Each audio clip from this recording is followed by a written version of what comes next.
आई व बा नेहमीच मार्गदर्शक असतात. आई 9 महिने ओझं वाहते. वडील 50 वर्ष ओझं वाहतात. दोघेही बरोबरीचे आहेत. तरी बाबा मागे का आहेत हे माहीत नाही. आई कुटुंबासाठी मोबदला न घेता सर्व काम करते. बाबा कुटुंबासाठी सर्व मेहनत करून कमावलेला पैसा व सर्व पगारच खर्च करतात. वेळप्रसंगी कर्जबाजारी होतात. त्यांचे दोन्हीही प्रयत्न समान आहेत. तरीही बाबा मागे का पडतात माहीत नाही. आई आपल्याला पाहिजे ते शिजवते. बाबा आपल्याला आयुष्यात पाहिजे ते मिळवून देतात व खरेदी करतात. त्यांचे दोन्ही प्रेम समान आहेत, परंतु आईचे प्रेम वरिष्ठ म्हणून दर्शविले गेले आहे. बाबा मागे का आहेत हे माहीत नाही. जेव्हा आपण फोनवर बोलतो तेव्हा आपल्याला प्रथम आईशी बोलायचे असते. दुखापत झाल्यास आपण आई ग असं ओरडतो.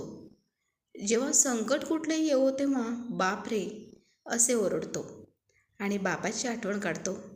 आपल्याला वडिलांची गरज असेल फक्त तेव्हाच त्यांची आठवण होते. परंतु वडिलांना कधीच वाईट वाटले नाही की आपण इतर वेळी त्यास आठवत नाही. बाप हा कुटुंबाचा आधारवड छत्रछाया आहे. तरी देखील पिढ्यानपिढ्या मुलांचे प्रेम मिळवताना आपण पाहतो की बाबा नेहमीच मागे पडतात. कपाटामध्ये रंगीबेरंगी साड्या आणि मुलांसाठी पुष्कळ कपडे भरलेले असतात, परंतु वडिलांचे कपडे फारच कमी असतात. कुटुंबियांच्या गरजेपुढे त्यांना स्वतःच्या गरजेची कधीच काळजी वाटत नाही.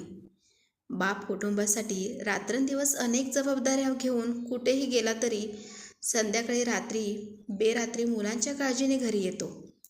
तरीही बाबा अजूनही मागे का आहेत हे माहीत नाही. आईकडे सोन्याचे अनेक दागिने आहेत, पण वडिलांकडे एकच रिंग आहे जी त्यांच्या लग्नादरम्यान देण्यात आली होती. तरीही आई कमी दागिन्यांची तक्रार करते आणि बाबा तसे कधीच करत नाहीत. तरीही अजूनही पप्पा मागे का आहेत हे माहीत नाही. आपल्या कुटुंबाचा सांभाळ करण्यासाठी बाबा आयुष्यभर खूप काबाड कष्ट करतात. कुटुंबासाठी समाजाचे बरे वाईट बोल सहन करतात. अनेक अडचणींनी सोडवत, पण जेव्हा जेव्हा ओळख मिळते तेव्हा तो नेहमीच मागे राहतो. आई म्हणते आपल्या मुलांना या महिन्यात महाविद्यालयीन शिक्षण देण्याची गरज आहे. कृपया सणानिमित्त माझ्यासाठी साडी खरेदी करू नका. परंतु वडिलांनी नवीन कपड्यांचा कधी विचारही केला नाही. तरीही त्याचे प्रेम समान आहे. एवढे असूनही बाबा का मागे पडतात हे माहीत नाही.